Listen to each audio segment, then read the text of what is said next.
Dear students, welcome to the classes of Ray Academy. Today we are studying basic accounting terms. इसके अंदर एक last में हम पूरे चैप्टर करने के बाद एक इलस्ट्रेशन करेंगे जिससे कि हम समझेंगे कि इसके अंदर कैसे प्रैक्टिकल किया जाता है. तो क्वेश्चन पढ़ो. Gurman commenced business of trading in electronics goods with capital of 15 lakh. Out of the said 15 lakh, he paid rupees 10 lakh for purchase of electronic goods. He further spent 2 lakh on furnishing the shop and 35 lakh for purchase of a computer and printer. 10,000 is yet to be paid to the supplier of computer. He sold goods costing 5 lakh for 7 lakh in cash and goods costing 2 lakh 50,000 for 3 lakh 10,000 on credit. Goods sold on credit rupees 25,000 were returned being defective. These goods costing 20,000 were returned to the supplier. Looking into the response, he decided to trade in home appliances also and further invested rupees 5 lakh. He purchased electronics goods and home appliances of rupees 8 lakh, out of which he purchased 2 lakh were on credit. Due to mishandling, 2 LED televisions costing 50,000 were destroyed. Gurman received an insurance claim of 30,000 against the televisions destroyed. A customer purchased goods of 2,25,000 for 3 lakh and was allowed trade discount of 15,000.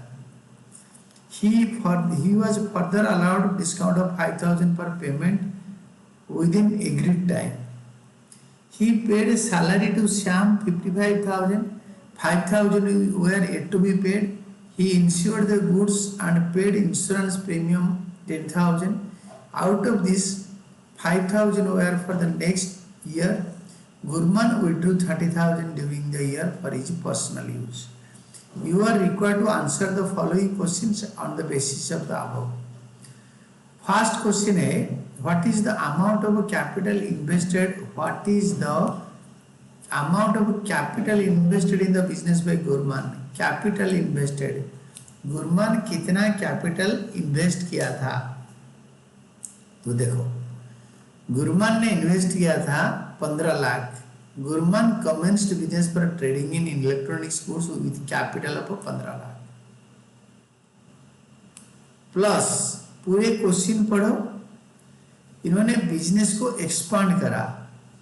Expand करने के time पे ही put some extra money जो कि looking into the response he decided to trade in home appliances and further invested 5 lakh. तो ये 15 लाख और ये 5 लाख 20 लाख रुपए कैपिटल इन्वेस्टमेंट है. देखो आंसर. क्वेश्चन है what is the amount of capital invested in the business by Gurman. Answer देखो. Capital invested in the business. Capital invested in the business is rupees 20 lakh. 15 lakh capital and 5% further capital invested. Then question number 2. 1 हो गया. 2 देखो. What is the amount invested by Gurman in fixed assets? Fixed assets में कितने invest किया? How much he invested in fixed assets? Fixed assets होता है जो stock के अलावा दुकान खोलने के लिए इन्वेस्ट करा. तो he further spend 2 lakh on furnishing the shop. Shop को फर्निश करना मतलब कर्टन लगाना, फ्लोर डालना, सेल्फ बनाना. And 35,000 for purchase of computer and printer. ये होता है fixed asset. 2 lakh plus 35,000. Fixed asset में कितना इन्वेस्ट करना? 2,35,000. Gurman has invested 2,35,000. 2 lakh in furnishing, 35,000 computer and printer in fixed assets. Question 3. What is the total purchase? What is the amount of total purchase? Cash credit दोनों मिला के total purchase कितना है? Total जितना खरीदा टोटल परचेज कितना है, तो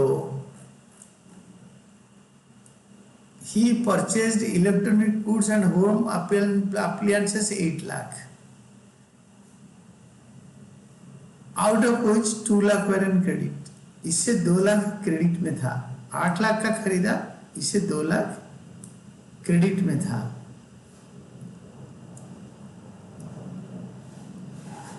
और ऊपर दे रखा है he paid 10 lakh पर परचेज ऑफ इलेक्ट्रॉनिक गुड्स।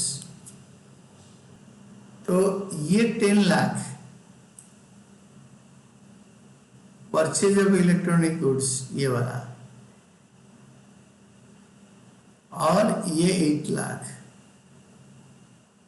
ये 18 लाख हो गया टोटल परचेज ऑफ गुड्स। पूछ रहे कि व्हाट इज टोटल परचेजेस, ना टोटल परचेजेस हो गया 18 lakh.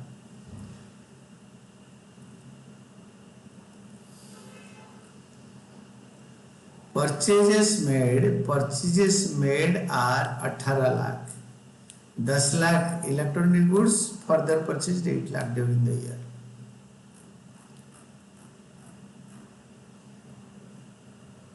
What is the amount of long term liabilities? Long term liability मतलब बैंक लोन, लंबा लोन जो 1 साल से ज्यादा के लिए उधार लिया है, इसमें कोई लॉन्ग टर्म लोन है नहीं, लॉन्ग टर्म लोन है नहीं, नील है।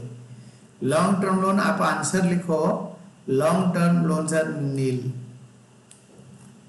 Then comes your fifth one, what is the amount of current liability? Current liability मतलब जो क्रेडिटर से पैसे लिया है, सैलरी उधार है, उसको हम बोलेंगे करेंट लायबिलिटी। तो इसके अंदर करेंट लायबिलिटी कितना है? तो बोल रखा है कि करेंट लायबिलिटीज कितना है, उधार भी कितना ले रखा है। तो हम स्टार्टिंग से पढ़ेंगे। तो यहाँ में लिखा है 10,000 is yet to be paid to the supplier of a computer. ये कंप्यूटर का जो ये उधारी है ये 10,000 होता है current liability, short term liability, current liability. और आगे इन्होंने क्या क्या उधार पे खरीदा? He purchased electronic goods and home appliances out of which 2 lakh were on credit. 2 lakh उधारी में था, तो ये 2 लाख और ऊपर 10,000, ये 2 लाख 10,000 हो गया। ये 2 लाख प्लस 10,000 और उधर रह गया 2 लाख 10 प्लस ये देखो श्याम को हमने सैलरी दिया 55,000 पूरे साल का, 12 5 जा 60, 60,000 देना रहेगा। 5,000 is yet to be paid. 10,000 plus 2 lakh plus 5,000, और इसमें फर्दर जो बन रहा है उसका भी देखो और क्या क्या रह गया। we have to thoroughly read the question. तो नाउ सी, इसमें goods sold on credit 25,000 were being defective. These goods costing 20,000 was returned to the supplier. हमने सप्लायर को 20,000 वापस कर दिए। बोले कि भाई हम ये गुड्स तो डिफेक्टिव था, हम कस्टमर को बेचा था, कस्टमर ने भी हमें वापस कर दिया, इस गुड्स को हम रख के क्या करेंगे? तो हम इसको वापस कर दिया। हम जिन कस्टमर ने हमें 25,000 में रिटर्न करा, हमने जिससे खरीदा था इसको 20 में खरीदा था, तो 20,000 को रिटर्न कर देंगे इसको। तो हमारा जो होगा answer that will be like this. 10,000 computer खरीदा, 20,000 रिटर्न कर दिया, माइनस 20,000। 2 लाख क्रेडिट में खरीदा गुड्स, मतलब 2 लाख प्लस 10,000 माइनस 20,000 प्लस ये जो आपके wages outstanding, this will be the total amount due to current liabilities. Current liabilities हो गया 1,95,000। कैसे? कंप्यूटर प्रिंटर वाले को 10,000 रुपये देना है, 2 लाख उधार पे खरीदा था, 5,000 शाम का सैलरी आउटस्टैंडिंग है, और इससे हमने परचेज रिटर्न कर दिया, उधार पे जो खरीदा था रिटर्न कर दिया, 10,000 का माइनस हो जाएगा। 1,95,000 will be the final answer.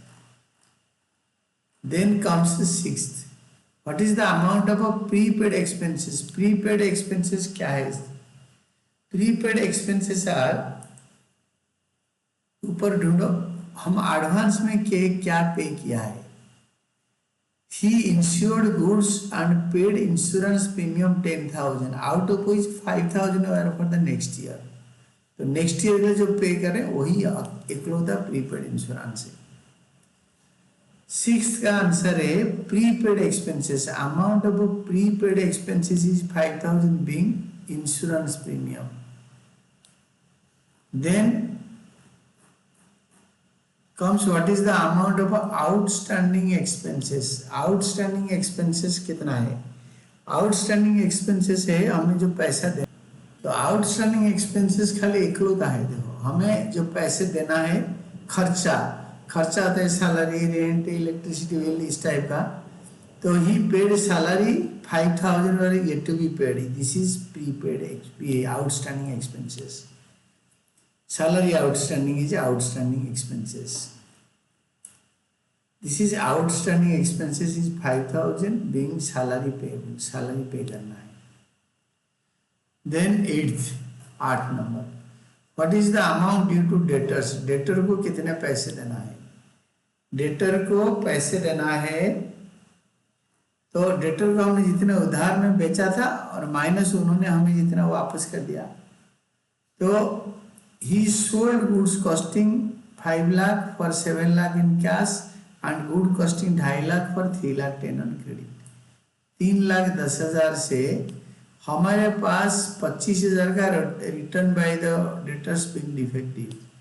3,10,000 से -25, 3,10,000 minus 25,000 is equal to 2,85,000 is the amount of debtors जो हमें पैसे देंगे। 2,85,000 amount due from debtors 2,85,000, that is 3,10,000 minus 25,000।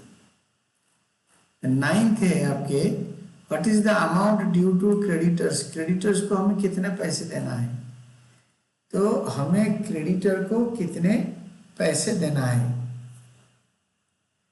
तो क्रेडिटर से हमें उधार पे खरीदा था, क्रेडिटर से हमें उधार पर खरीदा था। He purchased electronics goods and home appliances for 8 lakh out of which 2 lakh were on credit, 2 lakh, और इससे हमने उनको 20,000 का वापस कर दिया। 2 lakh minus 20,000 is equal to 1,80,000। 2 lakh minus 20,000 उधार में खरीदा वापस कर दिया, 2 lakh minus 20,000 1,80,000। total amount due to creditors is 1,80,000, that is मतलब purchases less returns, ये वाला। then comes your 10th, what is the value of closing stock, closing stock का वैल्यू क्या है? तो regarding what is the value of closing stock में हम क्या करेंगे ना, हमने जितने स्टॉक खरीदा उसको ऐड करते जाएंगे और जो बेच दिया कॉस्ट ऑफ गुड्स सोल्ड उसको माइनस करेंगे। तो देखो स्टार्टिंग में हम 10 लाख का खरीदा था, ये वाला 10 लाख, ये 10 लाख को ऐड करेंगे क्लोजिंग स्टॉक निकालने के लिए। 10 लाख से ये 10 लाख खरीदा और बिजनेस को फर्दर बढ़ाने के लिए ये 8 लाख का खरीदा। Purchased electronic goods and home appliances और 8 लाख, तो 10 लाख प्लस 8 लाख 18 लाख। इससे ये इसके अंदर ये 2 लाख इंक्लूडेड है और हमने बेचा, तो जो बेचा उसका कॉस्ट प्राइस माइनस कर देंगे। यहां पे बोला है कि जो हमने जो बेचा है ही सोल्ड गुड्स कॉस्टिंग 5 लाख, तो ये 10 लाख प्लस 8 लाख 18 लाख से ये 5 लाख माइनस कर देंगे, क्योंकि कॉस्टिंग 5 लाख वेर सोल्ड। फिर again costing 2,50,000 were sold on credit, ये 5 लाख और 2,50,000 दोनों माइनस कर देंगे। और क्या करेंगे ना, goods return by the supplier, खरीदा था 20 का कॉस्ट प्राइस, कॉस्टिंग 20,000 रिटर्न, तो ये प्लस करेंगे माइनस भी करेंगे, नील होगा, ये वापस आ गया। और प्लस 20,000 माइनस 20,000, और इसके बाद गुड्स कॉस्टिंग 50,000 और डिस्ट्रॉयड, ये गुड्स यही कॉस्ट प्राइस का ये भी डिस्ट्रॉय हो गया, तो -50,000 इसको माइनस कर देंगे, ये 50,000 माइनस कर देंगे क्लोजिंग स्टॉक निकालने के लिए। फिर ये customer purchased goods costing 2,25,000 for 3 lakh, तो 3 लाख को 2,25,000 में 2,25,000 का गुड्स को 3 लाख में कस्टमर को बेचा था, तो इसको भी माइनस कर देंगे 2,25,000 को। 2,25,000 को माइनस करके हमारा आएगा 7,75,000। ये देखो क्लोजिंग स्टॉक का value of closing stock 10 lakh पहले खरीदा, फर्दर इन्वेस्टमेंट में 8 लाख खरीदा, 5 लाख का 8 लाख में बेचा था, 2,50,000 का 3 लाख में बेचा था, कॉस्ट माइनस कर देंगे, 50,000 के गुड्स खरीद के रिटर्न हो गया, नील हो गया, +20 -20 नील। और जो डिस्ट्रॉय हो गया था जिसको इंश्योरेंस कंपनी 30,000 दिया था माइनस, और एक 2,25,000 के गुड्स को 3 लाख में बेचा, तो cost of goods sold, cost price of goods purchase sold, उसको परचेजेस से माइनस कर क्लोजिंग स्टॉक निकलेगा 2,25,000, 7,75,000। Then what is the value of net purchases, purchases less returns, net purchases का वैल्यू कितना है? तो नेट परचेजेस का वैल्यू सिंपल है, हमने 10 लाख का खरीदा, ये वाला 10 लाख का खरीदा परचेज, ये वाला 8 लाख का खरीदा 18, 20,000 का रिटर्न टू सप्लायर, ये वाला 20,000, 10 lakh plus 18 lakh minus 20, 17,80,000। Net purchase का वैल्यू है 17,80,000, 17,80,000, ये वाला 10 लाख 8 लाख खरीदा, 20,000 माइनस कर दिया। What is the amount of trade discount allowed, trade discount allowed कितना है? ट्रेड डिस्काउंट डायरेक्ट दे रखा है यहाँ पे, trade discount allowed 15,000, trade discount 15,000, trade discount allowed है जी 15,000, trade discount allowed, the amount of trade discount allowed है जी 15,000। ये देखो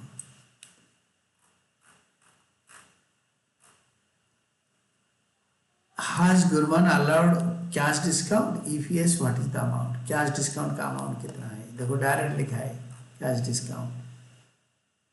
ही further allowed discount of 5,000 for payment within agreed time, जो एग्रीड टाइम या ड्यू टाइम या before time में पे करने के लिए, तो अर्ली पेमेंट करने के लिए 5,000 कैश डिस्काउंट होता है, ये 5,000 cash discount, this 5,000 is nothing but cash discount allowed.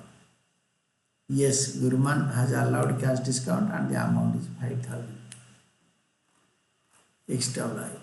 Then what is the amount of drawings? घर का खर्चा के लिए कितने निकाल लिया पैसे, घर का खर्चा के लिए कितने निकाल लिया? देखो पैसे या गुड्स कुछ भी ले ले, Gurman withdrew 30,000 for the year for his personal use, 30,000। Gurman घर का खर्चा के लिए 30,000 रुपये निकाल लिया, या अमाउंट ऑफ ड्रॉइंग्स इज 30,000, ये वाला 30,000। What is the amount of sales return, sale किया था वो आपसे आ गई, तो अमाउंट ऑफ सेल्स रिटर्न कितना है? Now see, now we will be looking for the amount of sales return. Sales return मतलब जब हमने बेचा था हमारे पास वापस आ गया, जिसको हमने बेचा था उसने हमें वापस कर दिया। Goods sold on credit for 25,000 और रिटर्न बीइंग डिफेक्टिव, ये वाला 25,000, the amount of sales return being 25,000। देखो अमाउंट ऑफ सेल्स रिटर्न 25,000। फिर लास्ट होता है ये नेक्स्ट वाला, what is the amount of purchase return, purchase return 20,000 का है, यहाँ दे रखा है, सेल्स रिटर्न 25 है, उसी का परचेज प्राइस 20,000 था, हमने उसको वापस कर दी, ये वाला दिस वन, ये दिस 20,000, तो 20,000 इस लाइन में है, तो परचेज रिटर्न कितना है ना, तो परचेज रिटर्न हम बोलेंगे 20,000 है। नाउ सी परचेज रिटर्न कितना है, ये amount of purchase return 20,000। Then in next one is what is the income earn by Gurman. Gurman ने कितना कमाया, गुरमान ने कमाया, सेल्स को ऐड करेंगे और कॉस्ट ऑफ सेल्स माइनस करेंगे। तो देखो, तो सबसे पहले गुरमान ने सेल कितने किया, तो सेल के लिए तो इनकम अर्न जो है गुरमान का, तो ये इट इज लाइक दिस। तो सेल से हमारा पैसा आता है, यहाँ पे लिखा है कि sold goods costing 5 lakh, 7 lakh, 7 lakh में बेचा। ये 2,50,000 का 3,10,000 में बेचा। 7 लाख, 3 लाख, 10 लाख, 10,000, उससे 25,000 माइनस करोगे। फिर और एक बेचा है यहाँ पे 3 लाख का, से ट्रेड डिस्काउंट माइनस कर देंगे 15,000। तो इसका देखो मैं आपको डायरेक्ट समझा देता हूँ इसका आंसर में। What is the amount of income earn by Gurman, ये वाला इनकम एंड प्रॉफिट, ये दोनों इकट्ठे समझेंगे। तो इनकम अर्न बाय गुरमान 1,75,000 कैसे आया ना, टोटल सेल को ऐड करो। 7 लाख पहले सेल करा, 3,10,000 करा, 2,85,000 करा, फिर इससे 25,000 रिटर्न आ गया। तो टोटल सेल ये सब को मिला के हो गया आपके 12,70,000। और एक्सपेंस में परचेजेस को ऐड करो। 17,80,000 पहले खरीदा था, फिर बाद में खरीदा। लॉस ऑफ स्टॉक 20,000, फिर प्लस 5,000 आपका डिस्काउंट अब हमने दिया, खर्चे का टोटल कर रहे हैं। सैलरी 55,000 पे करा था, 5,000 आउटस्टैंडिंग, टोटल 60,000। तो प्रीमियम इंश्योरेंस प्रीमियम 10,000 से 5,000 इस साल के लिए 5,000 एक्सपेंडिचर में आएगा, माइनस क्लोजिंग स्टॉक 7,75,000 बच गया। तो एक्सपेंस होगा 10,95,000। ये 10,95,000 को हम क्या करेंगे ना, माइनस करेंगे। ये देखो 10,95,000 यहाँ से हम इधर ले जाएंगे, तो हमारा प्रॉफिट आएगा 1,75,000। फिर लास्ट वाले क्वेश्चन बता रहा है कि how much profit is earn by Gurman, कितना profit, income is equal to profit, वही 1,75,000। यही जो प्रॉफिट आया था ये 1,75,000, वही हमारा नेट इनकम है, ये वाला। This is profit earn is 1,75,000 as there is no income from non operating expenses. Non operating expenses में कोई इनकम नहीं है, ये कोई एक्सपेंडिचर या इनकम नॉन ऑपरेटिंग में नहीं है। तो 1,75,000 profit is equal to profit earn by the firm. तो हमने ये इलस्ट्रेशन को जैसे अच्छी तरह करें, 2-3 बार पढ़ के अगर करेंगे ना, तो we can easily understand this great illustration, and this is all about this chapter.